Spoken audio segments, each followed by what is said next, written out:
Hey, people, you here with Sean, aka that real estate guy. All right, so let's talk about the March 2024 housing market report. In this report, it's going to say Philadelphia Metro because we're talking about the Philadelphia Metro section. So the data comprises of Philadelphia, Newcastle County, Delaware, the beginning of Delaware on down to the mid of the state. Takes it on down to like Smyrna, from the border to Smyrna. All right, so let's go over some key factors here. The date of this data was April 4th, when they captured this. All right, so it's key market statistics that we follow as professionals that can kind of tell us what's going on in the market. So what I'm trying to explain to many buyers right now, we just hit the spring market. The spring market is the heating up of buyers looking for homes to purchase. Currently, what I'm seeing is that it's quite a few buyers out here trying to buy. Very little inventory. And then of that inventory, what is good inventory and what is the percentage of bad inventory?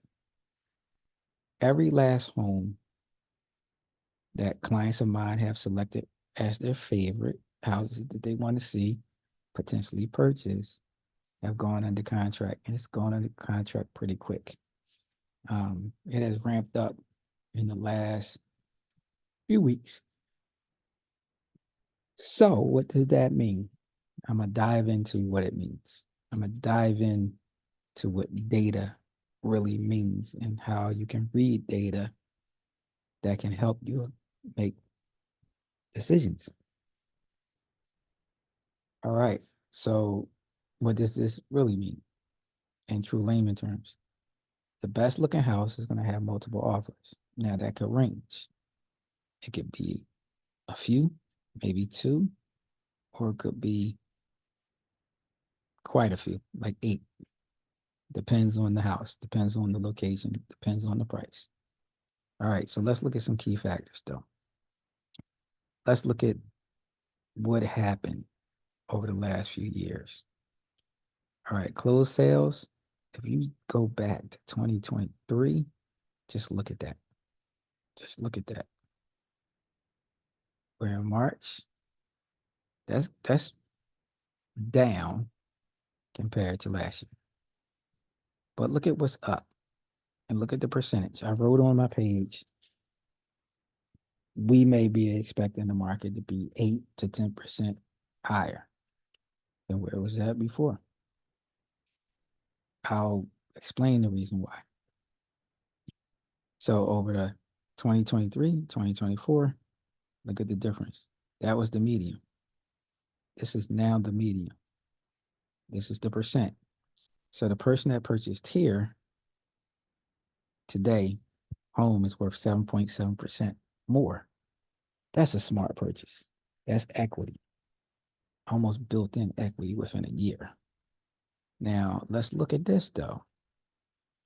Year to date over 2023. 315. The average is 343. Look at the percent. 8.9. Now let's take this in consideration. If you were to invest your money, it's not one bank on the planet that will give you 8.9%. Just not. It's other vehicles that you can put your money into. It's not a 401k. It's not a 403b. It's none of those. Housing can do this, and it's one other product, and I won't say what that product is. All right. So medium days on market. Let's look at this.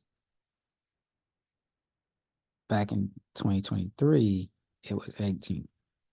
Year to date, 17. March 23 is 13. It's 13. It stays the same. Look at pending sales. Pretty close. It's down by 2.2%.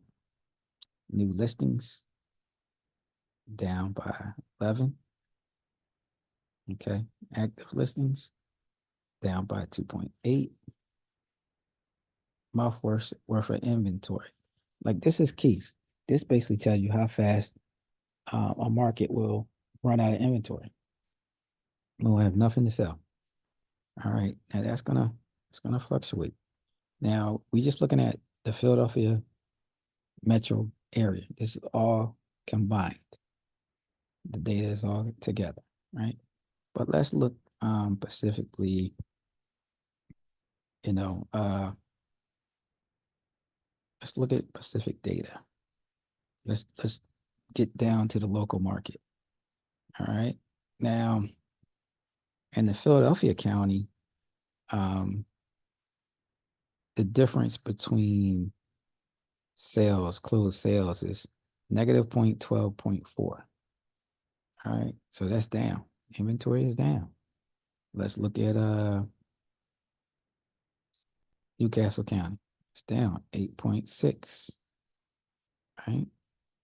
But look at this. Let's look at this. Pending sales up 11.8. All right. So it's been an increase. The amount has decreased. Right. Or that increase between this March 24th, it increased. But look at where it was at here. It's a lot of houses. Substantial amount, right? Okay.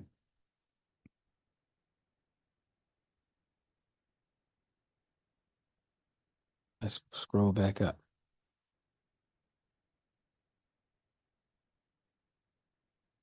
Okay.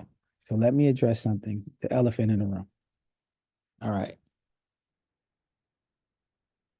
This buyer or these buyers, they would look like geniuses. They would look very smart because their money that they're invested into this property changed by 7.7% increase. This is why so many outlets will say, don't put your money in the bank. Put your money in something that appreciates. Housing appreciates. All right. Look at this buyer. 315. The average is 343. Increased by 8.9%. Person looks like a brilliant person, right? So here's the plan of attack. People are overthinking it. People are, you know, looking at if I buy this house, at best, if you buy the house, a year and a half, a year to a year and a half, if you don't want it, if this continues, which it has been continuing, you'll be able to sell that house for more money. If you work with me, I'll do all that I can do to cut the cost so then you walk away with a nice sum of money. If you just change your mind, I'm not even gonna, you know, charge you like that. I'm just gonna help you sell it. All right. So that's numbers. The numbers don't lie. This will continue to be this way, and I will explain later in this year. Rates may get cut, and I say may because they've been talking about it. The Federal Reserve may cut the rates. When they cut the rates, this median price will go up. And I know many people think it will go down, right? But that's not how it works. Rate cuts cause the interest rates to go down, which then causes the prices of the homes to go up. So that 350, it depends on what it will change to. I predict anywhere between 5 and 10%, 8 to 10%. Let's do the math on that. Let's do simple math. Many people struggle with math. Many people um, just don't do math well. So let's say at 5%, that same home will go up by 17,500. 350, you'll have appreciation of 17,500. If it goes up by 8%, that'll be $28,000 that this home would now be worth more. Um, I wish when I first purchased that that would have happened at that rate. Today is happening. The reason why it's happening, as long as those inventory levels stay low, this will continue to happen. Will the rates improve? Well, will the inventory improve like that? Who knows the future? But we don't think it's going to improve real quickly. Um, we do know the demand is there. The demand and supply are not matching. So that's what's going to cause these prices to go up. Now, just a few years ago, an average house in the region was not 350,000. It was probably around 315 or something, if I recall. I would have to do some data research and then pull a report, but I'll share it with you. Um, is it smart to buy now? I'm going to say if you have the means to do so, I would say yes. If you don't have the means, do not stretch your means. If you can't afford 350, um, because you just don't make enough money, that's okay. You're going to look for something that you can afford. This is just telling you the average. It's not the end all be all. All right. Just wanted to show this to you, share with you some data. I'm going to do a different video about more specifically. Um, but I'm your smart agent. I'm your realtor that will give you the facts and then let you make your decisions. I will help you, guide you. Most likely, if you want to get a house, we're going to get a house at some point. But right now, the demand is there. The inventory is still teetering a little low. I've watched at least 20 some houses go off the market in the last few days. Each time I identify maybe a good house for a potential client, the house goes off the market. It's moving that quickly. All right. If you have any questions, you want to know something specific, reach out to me. I'm here to help.